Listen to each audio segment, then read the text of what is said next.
જય સચિન.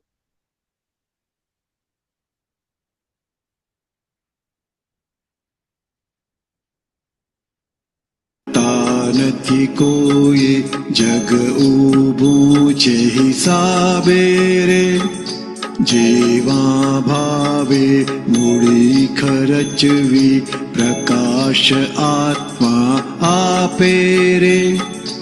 જંગલે ઉભી બાવળની શૂળ લેવા બદલો થાને રે, જેને વાગ્યો તેજ છે દોષિત પગ પડ્યો જો કાંટે રે. આ દુનિયામાં સુખિયા થાવા જોવું બાંધે ભારે રે, ઉદગલમાં વધુ ઊંડું ઉતરતા દુઃખ કષ્ટે હુંકારે રે. હું તું તે કરતા નથી કોઈ જગ ઊભું છે હિસાબે રે. પંચેન્દ્રિયમાં ચિત્ત વ્યાકુળ જન વાત ન કોઈની માને રે.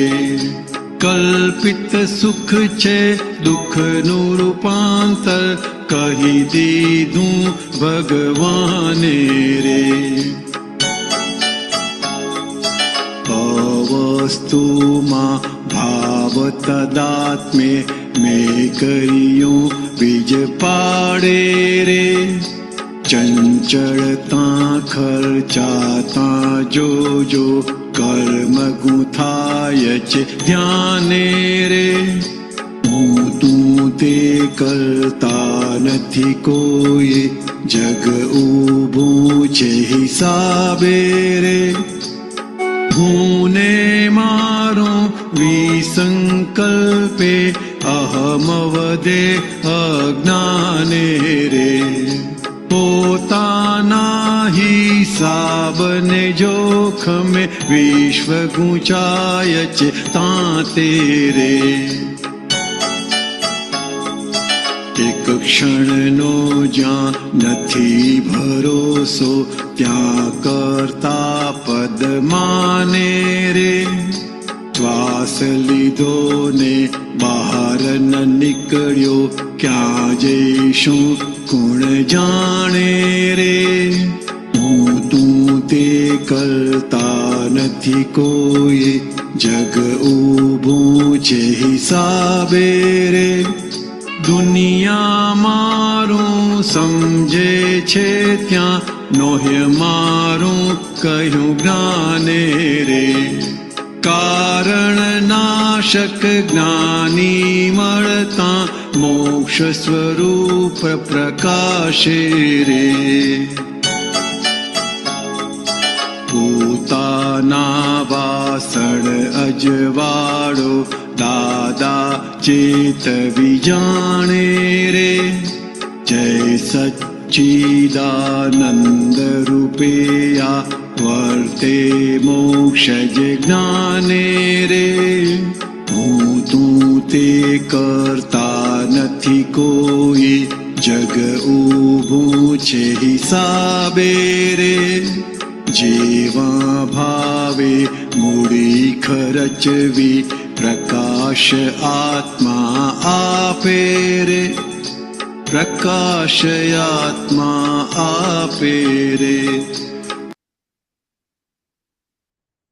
હે સચ્ચિદાનંદ, આખા જગતનું રહસ્ય કોણ કરે છે એ દાદા ભગવાને એટલી સ્પષ્ટતાથી ખુલ્લું કર્યું, ઉજાગર કર્યું અને એના પ્રમાણ સાથે અને શબ્દ પણ કેવો વાપર્યો, વ્યવસ્થિત બધું વ્યવસ્થિત જ રાખે છે.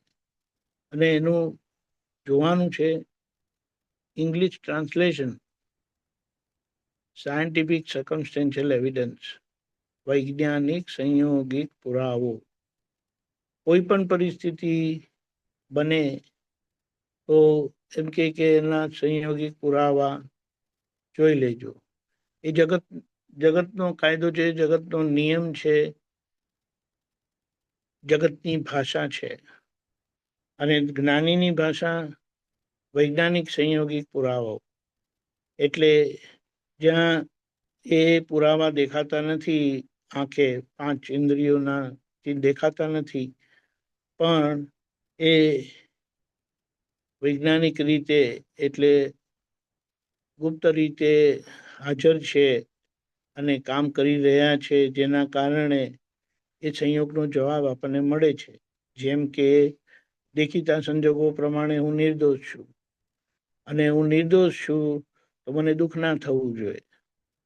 અને જો દુઃખ થાય છે દેખીતા સંજોગોમાં, મારી નિર્દોષિતા હોવા છતાં હું દુઃખી થાઉં છું, તો કોઈ વૈજ્ઞાનિક સંયોગિક પુરાવો છે જે મને મારા દુઃખનું કારણ છે. અને દાદાએ અક્રમ વિજ્ઞાન થકી કૃપાથી જે જ્ઞાન પણ આપ્યું છે, એ જ્ઞાનથી આપણને એ વૈજ્ઞાનિક પુરાવો દેખાતો જાય છે, ઓળખાતો જાય છે, સમજાતો જાય છે. એટલા માટે આપણને કીધું કે જોવાનો એ અંતરાત્મા દશાએ જગાડેલા મહાત્માનો પુરુષાર્થ છે. હવે આપણે એ પુરુષાર્થમાં રહેતા જઈએ, અને બીજી બધી જે બધી સમજણ આપી છે જબરજસ્ત, કે એક એક સંજોગો કેવા કેવા આવે છે કે પાંચ ઇન્દ્રિયોના ચિત્ત વ્યાકુળ જન વાત કોઈની માને નહીં, કારણ કે હું સમજુ છું, જાણું છું. હવે કલ્પિત સુખ છે, દુઃખનું રૂપાંતર કહી દીધું ભગવાન.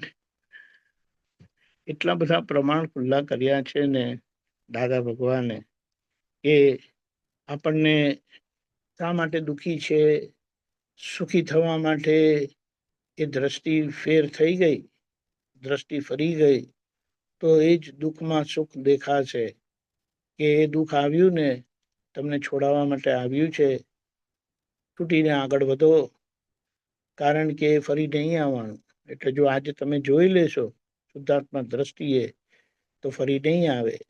અને દોષ દ્રષ્ટિએ જોશો કે પેલા સામાના લીધે હું હેરાન થયો, તો એ વાત જોવાની રહી ગઈ, એટલે કે સમજવાની રહી ગઈ, અને એ સમજણથી જોયું નહીં, માટે હવે એ સંજોગ પાછો આવશે. કારણ કે એ ભોગવટાને શુદ્ધાત્મા ઉપયોગથી એને જોવાનો છે કે કયો સંજોગ કયો અને કેવો ભોગવટો કરાવે છે. ભોગવનારો હું નથી. એટલે આગળ આવે છે કે હું શુદ્ધાત્મામાં બેસી ગયું અને મારું બધું નામધારીમાં ગોઠવી આપ્યું કે નોય મારું કરીને સમજી લેજો. ઉદય પરિણામ, કર્મના પરિણામ, ડિસ્ચાર્જ અહંકારના પરિણામ, જે મારાપણે ખાલી થાય છે. વાણી પણ એના જોડે સંલગ્ન હોવાથી એ મારું મને કરીને બોલાવે, એ વાણી એવી નીકળે, તે વખતે આપણે સમજી લઈએ કે હું કોણ છું, કોને થાય છે, ભોગવટો કોનો છે. એટલે તરત આપણને સમજાય કે આની સામે આ મારું નથી, આ નામધારીનું છે. મન વચન કાયાથી તદ્દન ભિન્ન એવો શુદ્ધાત્મા છું. એટલે આત્માના ગુણોની ભજના પણ કરીએ ને, તો આ જાગૃતિ આપણને સહેજે રે.